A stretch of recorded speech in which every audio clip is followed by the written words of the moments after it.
Still we hunting, ain't about no dumping. People slumping stuff and I've done had enough. I ain't about the cuff, I ain't about the man. Listen, if I'm like the farmer's girl by being McGruff, boy, I'm on the microphone. Been chilling in my only, boy, I'm chilling with my homie, boy, I'm pimping like my only. And well, I just do the thing like IBM, jump up out the porch, hot sprint a boy, you seen a blimp. And now I'm him. Yo, what's up, man? Hey, welcome to Tiger Talk with Shak, man. I'm excited, man, because I'm getting back to myself, getting back to my levels, man, getting back to what I want to do, man, and how I want to do it and what I want to do and write and all of that stuff. You know what I mean? Hey, people said they missed us, man. We was gone for 2 days, man, but we back because we came back and we did 3 tracks, man. So shout out to the people who was worrying about the gang, man. Remember, we got episode 41 and 2 went up on Anchor and Spotify and last up on the show, man. Tiger Talk with Shak. .me, Tiger Talk with Shak.me. If you're trying to find us online, man, trying to catch us on the meta, man. Coach Shak. All right, Brian, Coach Shak, Brian. Hey, man, with that being said, man, hey, let's get right into it, man. Let's talk about some nothings or somethings or quietly or as it comes or whatever. Hey, man, listen. Shout out to yourselves, man. Shout out to the crew that's always raising the bar, man. Shout out to the ones that are always following me, saying, Shak, when you going to post, when you going to be here? We need you here. Man, shout out to them aces. What's happening, man? Let's go, man. What they be on, bro? What do they be on? I could not be a part of this thing, could not be a part of what I do without the crew, man. So whoever don't like my aces, guess what, man? Kick it, baby, kick it. Because look, my ace is gonna kick it, man, all the way with me on the ride home, man. So you already know how we giving it up, man. You just know, like the squad got to be represented in the building, man. And if I got to be represented in the building, you know, the squad is holding me, holding everybody else ransom for being handsome. You know what I'm saying? Hey, if they holding me ransom to be handsome, man, hey, you already know the boys, man. Hey. So we got a couple things we're gonna talk about. A couple things. Let's go ahead and talk to a motivational part of it, a motivational segment part. Basically talking about, well, reaching, right? Reaching goals, dreams, right? Why do you reach? Why is it important, you know, to reach and go to the next step? What is this about? You know what I'm saying? Well, the first thing is, it's about winning, surviving, goal setting, right? But when is this? When do we believe in ourselves more so than things that we've believed in before? I was telling you the story. I remember when I got bigger than a mug. I was strong as ever. I was benching 500 and something pounds. I remember I was in a fight. My mom was like, "Shak, stop it." You know what I mean? I say my moms because it's like my moms. I've been fortunate to have aunties that have always managed to put themselves there, just in case the other one need help. At least if the other one needed help, then I guess they felt in their mind that everybody would be okay in the situation. Because my uncles, they raised us to be respectful, but my aunties, they raised us to make sure the women are well kept, and that's what we had to do, man. That was our job, man. We would really lay down somebody for our aunties. But in this one instance, I remember distinctly, man, my grandmother was coming down south, man, and some dude was helping us, but he went around the corner to take care of something he needed to take care of, and he figured that my grandmother stuff could be just put on the back burner. Well, I didn't think about life like that. I never was taught to be like life like that. If my grandmother gave you something, then guess what? You better do exactly what she said, or that money needed to turn up, or you was getting elbowed, and that's just how it was. So this dude felt like they can get over on my auntie Joanne. Please stand up for this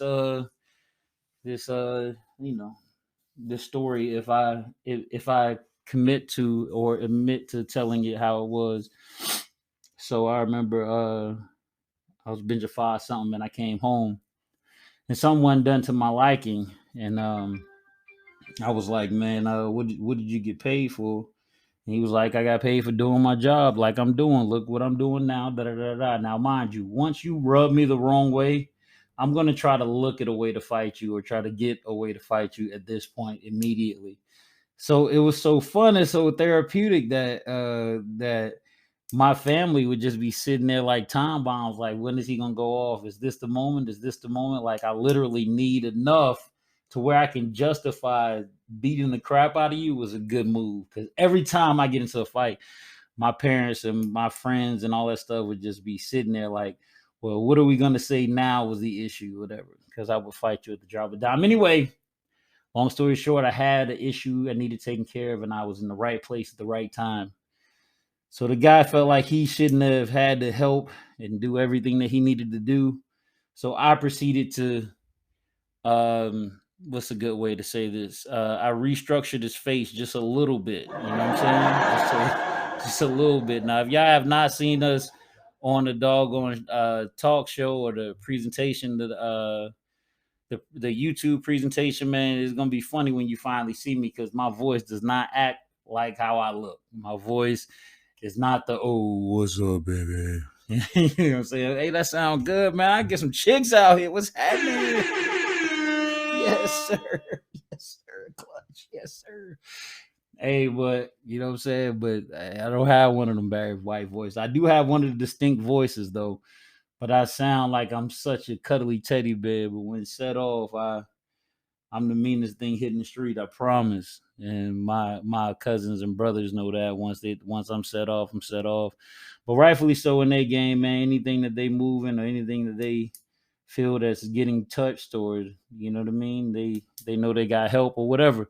Anyway, let's go back to the story. So we're at my aunt Joanne's house, and so we just get over there, man. We should have been done. I wasn't planning on doing this all day. We were trying to wrap Nana up, get Nana down south, and there was nobody available as far as the nephews, uncles, grandkids, whatever. So I was like, man, F it. Let's just go ahead and get it done. That's how I was about my grandmother anyway. Let's get it done. So we get over, we packing some other stuff down in the closet, and then some boy taking some other stuff the next day. Well, this dude, he first off, he was in a weight bracket competition. I don't think he understood how tough he was talking to me.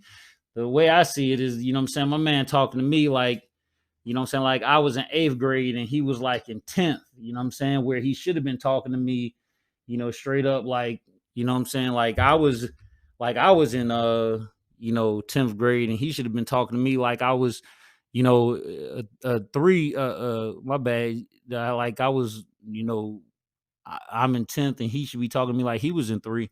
It's the way I saw it, man. After disrespecting me, not only did you disrespect me, you disrespected by saying the joke about my grandmother. So guess what I'm gonna do? I'm gonna say a joke about your face after I beat it a little bit. So that's how I was, man. Hey, like every chicken strip place, man, like every chicken place. If you throw a 2-piece without a double biscuit, you might get yourself in trouble. You know what I'm saying? Hey, but when you throw a double cheeseburger and it got the bacon on it, it got the lettuce, the tomatoes, with the biscuit though, with the with the biscuit, with the biscuit. Hey, the biscuit just was missing the gravy short of a up and down. You feel me? But he was out of there. Hey, but look, I remember my auntie was like, "Shag, get off him, Shag, you gonna kill him." Sound like she like 92 in the face. Like, auntie, calm down. You the most toughest, thuggish, ruggish, whatever. Like, how dare you say anything like that about my punch? Oh my, no, somebody get him, Shaq. He's gonna kill him. He's gonna kill him. Man, listen, bro.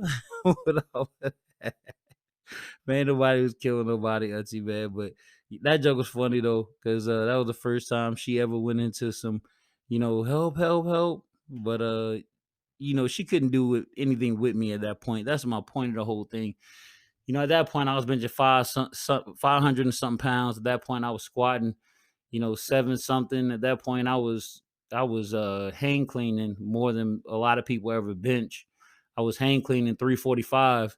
Most people not even benching 345. That would be good for them. But I was in a situation where nobody really could do anything with me. So, they would literally just be like, they would talk to me like I'm Little Shakur, but I'm not Little Shakur. So everybody else around will be laughing and junk like that. You know what I'm saying? But it was fun to me because I could always whoop whoever I wanted to whoop at that point. And that's just how it was, man. But it's just the ability to believe in something, the ability to believe in something that you may not have created. My mother helped in creating me, but she may not have created me. But guess what? You want something or someone to do something that you always ask them to do. In the past, they've always asked you or they've always granted your permission, or always anything that you said to them that regulated enough sense for them to back down. And that guard dog works really good until that guard dog has had something more than a guard dog is willing to be backed down for, if that makes sense. My grandmother also taught me some stuff, growing up, and this is nothing against Aunt Joanne, but my grandmother also taught me some stuff. She taught me that if somebody's supposed to do a job, you make sure they do it right, Shaq. And that's with whatever you have to do to make them. You know what I'm saying? And now I'm looking at it from another perspective. My grandmother at this point was like 62 years old, 64 years old, and she was getting older. You know what I'm saying? And you want to see that person transition to something that's good. And so I was just like, hey man, like, you know, he better do what he's supposed to do. Cause I mean, not only did my Aunt Joanne tell me to stop, which she told me my whole life, all of these other people told me, Shaq, keep going. When rushing a quarterback, Shaq, keep going. When I'm trying to tackle a defender, Shaq, keep going when I have something to do. So a lot of people are out here that have told me a lot of things. So guess what?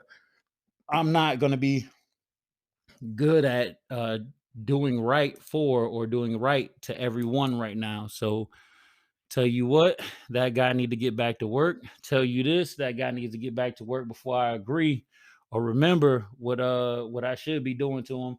And then also I need to get him away from my auntie so I can always be a cool Shack. So with all of those being said, man, I looked at it, man. I was like, look, man, listen, this dude, he deserves this, what he's coming to you, but coming to him, but he doesn't deserve anything on top of that. You know what I'm saying? Get him back to work and let's get going.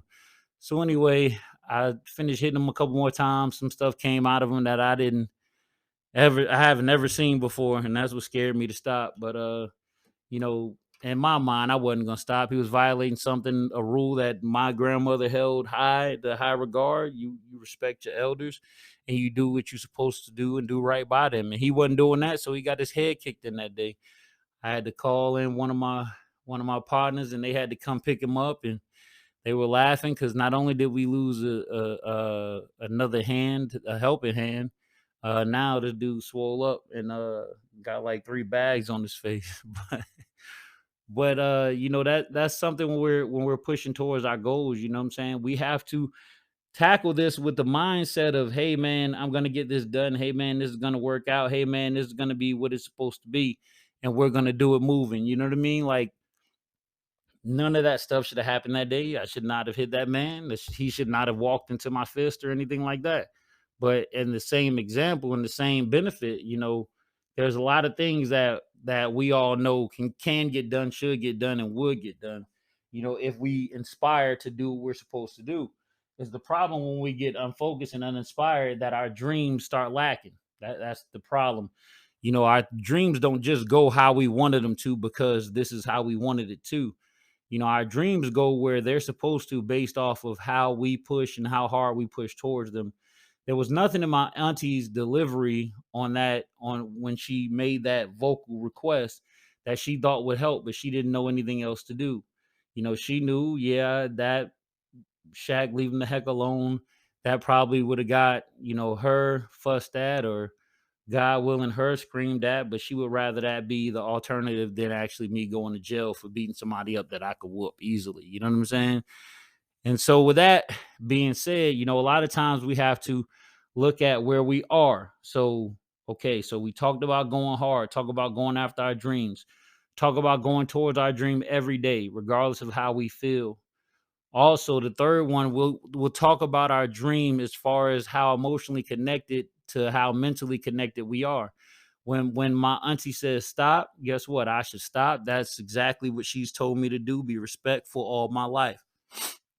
However, but when something else occurs that makes me want to stomp that person in the face, then that's a different. Also, it goes to how bad should I hurt them? It goes to what have they done to where they feel like, first off, I feel like I got to check them, and then three, why is it the fact that is confusing me as to how I'm dealing with my family members at that point. So if I'm pushing towards something, all right. So I want to be the best person I can be. All right. Uh-huh. My job that I have, my job, my dreams, my future ahead of me. You have to have people around you with a sound mind. Because if you don't have that, then basically those people are just saying, "Hey, beat the heck out of him. Is worth it. Whatever. How dare he come at you?" Right? Then you got another group of people like, "Hey, Shaq, man, do what you're supposed to do. It's not that big a deal. My man had to get done how he had to get done. You treated him how you treated him." And then there's also that person in the background, like my auntie, that's like, "Hey, you can do all of that when we done. We got somewhere to be. Like, don't ever bring that stuff back to where your family could be." You know what I'm saying? So now this dude say anything that hit any one of my family members, I'm charging it like personally, like this is a problem now. You know what I'm saying? Rather than looking at this like a solo event. Uh, Excuse me, I'm looking at it like it's a problem now, and I got to go handle that problem. Now, a lot of times the issues that are gonna happen in your dream. Like you might know the people that that are around you. You might know the people that's involved in you making this money. You might know the people that's involved with all of this stuff. I knew of the person. I didn't know who the person was per se, but I knew I was gonna have something happen that day, like I told you, because I'm always gonna be headed towards my dream. When you are heading towards in the positioning of your dreams, when you're heading towards your dreams or the next phase of your dreams, you have to know that it's gonna be something in your dream or something in that dream that's gonna be wild. It's not gonna be looked at, in good graces. It's not gonna be looked at like like it's going to be in good and seen in good taste. But you can't worry about that. You have one job to deliver, a great dream that's always been instilled in you. And the reason why you want it so bad is because now it's time to get birth. You ever had that parent where it gets to be close to 9 months and they're like, "Man, I don't care what happens just in this house, just y'all don't kill each other and leave me alone." You know what I mean? When they about to get them to that ninth trimester, that 10th opportunity, when they're about to push, man, when they're about to give. I remember back in the day, these old school mothers, man, they would birth these kids in the 10th hour, they called it, which basically means like the 40th hour. To hold them back in the day was considered 40 terms. Now you got kids that are barely pushing 9 weeks or 36 weeks, with this labor stuff, man. But back in the day, these older women, man, they push hard and they push long, and they were gonna push into their goals that got involved in their dreams. But man, like it's nothing to them. Like when that baby's pushing, when that baby's towards their goals and their dreams, that parent is gonna follow that baby in ultimately the right way. It's gonna be there right there pushing with it. It's gonna be right there with them having an issue. It's gonna be there right there that whole time that baby's trying to accomplish anything. Because why? Because in order for you to have that importance, in order for you to be that important with your dream and your goal, it's going to require something that you had to give up, that you had to compensate to make that happen. You know what I mean? Like in order for me to give up my time, you know to accomplish a dream that's going to work for my family, I'm gonna have to give up my time. I'm gonna have to give up some of my compassionate nights. I'm gonna give up some of my dreams and my fatherly duties. I mean, it's just what it is. My kids should know that too. I know that in my life, in order for me to be happy for them, they're gonna have to train. They're gonna have to get out the video game. They're gonna have to do something to where they put in a little extra hard work for me, for them. For them to accomplish their tasks, their dreams, for the ones that have always been there for them. And that really is what it is. It's about chasing down your dreams in life. You know what I'm saying? Like you don't know anything with this NFL draft. The one thing you do know is that it's going to be one, and everybody name is going to get called. There's going to be 7 rounds of 36 teams in some kind of way. The ones that have traded theirs off will matriculate through them like they've always have done, and that'll always go. And then always, when May comes, we've already had a draft class, and when May pushes through, we already know we need to see, and we need to see some type of summer activity scheme and theme, and then we need to see us get on with another year of football and tuck everything in the bad weather with this coronavirus and all of that stuff, man. But hey, we got to go do some family stuff. I had to put some on the back burner, man, so that way we can go forward. Just wanted to make sure we make a quick setting and a quick segment, a quick talking to. That way we can get you guys on the same page with us. We're gonna go ahead and get this one for Anchor wrapped up and on already, and then we'll put this one on YouTube later on. We appreciate you guys, though. We're gonna give you that content that you always need, man, at the time and the speed that it takes to bleed. Bars, man. Where we at with it? Bars. You already know. Hey, man, we out of here, man. Just went hunting, bro. But make sure you hug your family members and make sure you pay attention to everybody, man, and make sure you love on everybody. And just remember that my dogs ride with me, man. There's no blood thicker than water, only certain case you need water to live. You learn that in the basics. Better cherish your aces. And my aces ride. We strap like shoelaces. Man, so we appreciate y'all. Holla at y'all at another time, man. Love you. Stay safe.